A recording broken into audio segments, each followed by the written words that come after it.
Assalamualaikum warahmatullahi wabarakatuh. Uzbekistan adalah sebuah negara yang terletak di Asia Tengah. Negara ini dikenal karena sejarahnya yang kaya, termasuk sebagai bagian dari jalur sutra kuno yang menghubungkan timur dan barat. Ibu kota Uzbekistan adalah Tashkent. Uzbekistan juga terkenal dengan kota-kota bersejarahnya seperti Samarkand dan Bukhara, yang memiliki banyak situs bersejarah dan arsitektur Islam yang mengesankan. Kini negara Uzbekistan berpenduduk sekitar 36 juta jiwa. Sebagian besar mereka memeluk agama Islam Sunni bermazhab Hanafi. Agama lain yang berkembang di sana adalah Kristen Ortodoks, Yahudi, dan sebagian kecil ateis. Sepintas bila dilihat dari bangunan madrasah yang megah, masjid dan tata krama penduduk di sana yang gampang melafalkan kalimat Assalamualaikum, ada rasa bangga sesama Muslim bahwa di negara itu Islam masih kokoh. Kesan angker sebagai negara bekas Uni Soviet juga segera sirna manakala kita bertemu dengan penduduk setempat. Bila Anda mengaku Muslim, maka sikap ramah akan cepat Anda jumpai pada masyarakat setempat. Sambil menyodorkan tangan untuk bersalaman, mereka biasanya menyertainya dengan ucapan Assalamualaikum. Ketika mengucap salam biasanya mereka menempelkan tangan kanan di dada sembari menganggukkan kepalanya.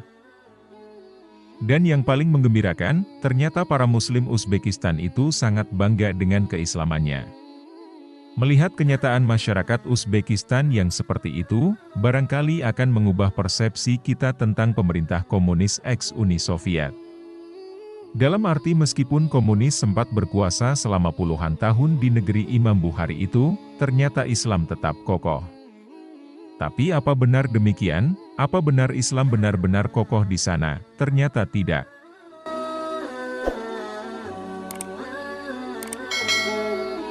Sahabat beriman, perkembangan Islam di sana sangat memprihatinkan. Ada perasaan sedih begitu kita mengetahui bagaimana kondisi sebenarnya. Kebesaran nama sejumlah tokoh Islam seperti Imam Bukhari seperti tertelan zaman begitu melihat kehidupan agama Islam di sana.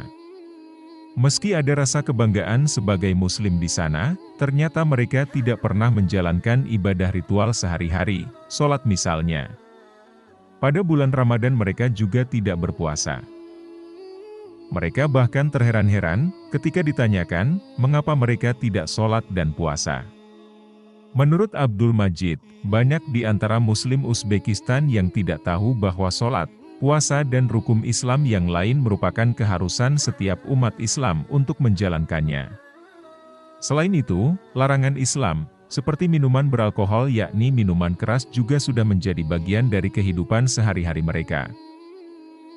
Alasannya, untuk memanaskan tubuh, terutama pada musim salju. Dan anehnya sebelum meneguk minuman keras mereka tetap mengucapkan basmalah. Hal lainnya yang sangat memprihatinkan, meskipun jumlah masjid tidak begitu banyak, tetapi tidak banyak pula orang yang sholat di sana. Di masjid tertua di kota Tashkent, ibu kota Uzbekistan terlihat hanya orang-orang tua yang berumur di atas 50 tahunan yang masih rajin sholat. Pemandangan seperti itu juga terlihat di Masjid Imam Bukhari di Samarkand. Keprihatinan tentang kondisi masyarakat Muslim Uzbekistan ini akan semakin bertambah, manakala kita menengok sejarah Uzbekistan sendiri.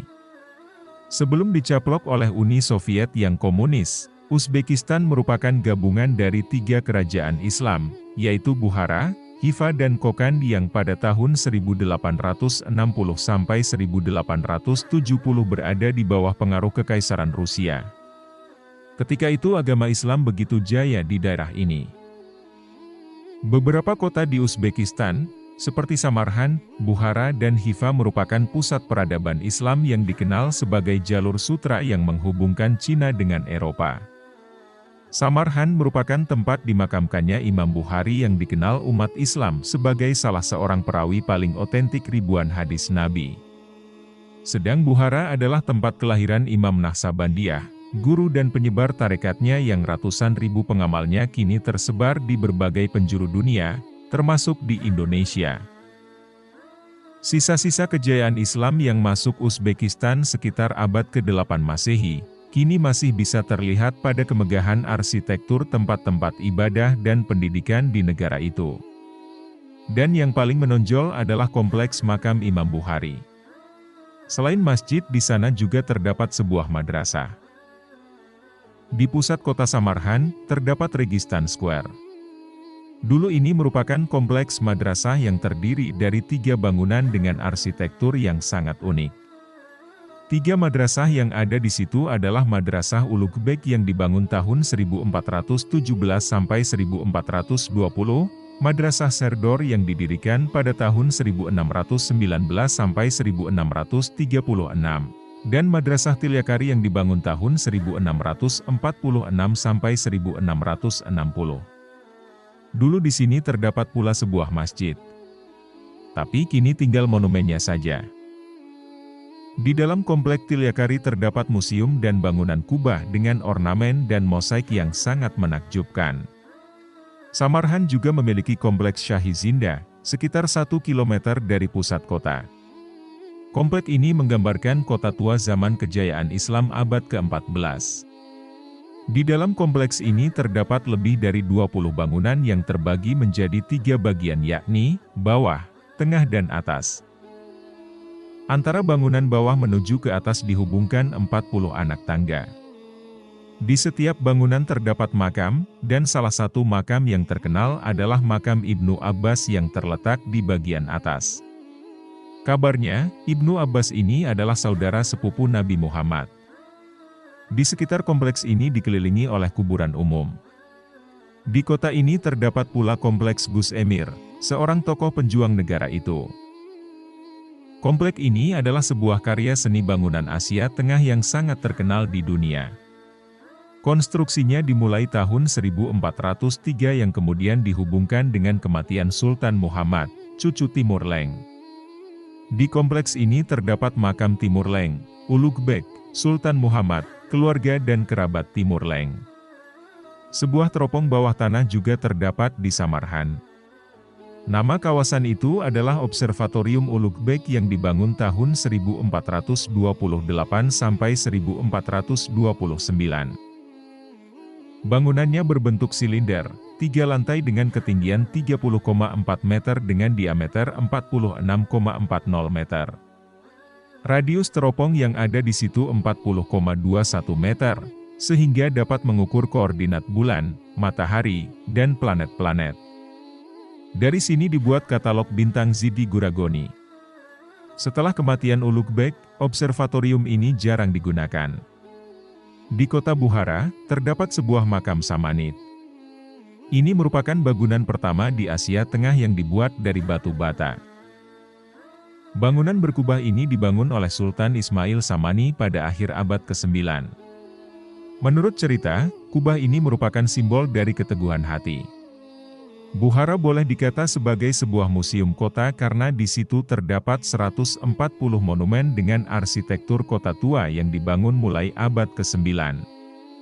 Di sini banyak terdapat bangunan istana, masjid dan tempat kegiatan keagamaan yang sampai kini masih terpelihara dengan baik. Sayangnya, semua karya kejayaan umat Islam di Uzbekistan itu kini hanya tinggal kenangan, lebih banyak menjadi objek wisata yang dijual ke orang asing. Sejak runtuhnya pengaruh komunis di negara-negara ex-Uni Soviet, berbagai upaya untuk mengembalikan kejayaan agama Islam sudah mulai dirintis. Ini terlihat, antara lain dengan peningkatan jumlah pembangunan masjid. Sebelum tahun 1989 jumlah masjid di sini hanya 160 masjid, tapi kini sudah ribuan masjid. Selain itu, telah diaktifkan pula institusi-institusi pendidikan Islam seperti madrasah-madrasah di seluruh negeri dan pendirian sebuah perguruan tinggi Islam di Tashkent. Demikianlah kisah Islam di Uzbekistan mencerminkan ironisnya sebuah negeri mayoritas Muslim yang berjuang untuk menyeimbangkan antara pelestarian tradisi dan tuntutan modernisasi. Dalam proses ini, penting untuk menemukan harmoni antara warisan agama dan perubahan zaman agar dapat melanjutkan perjalanan sejarahnya dengan baik.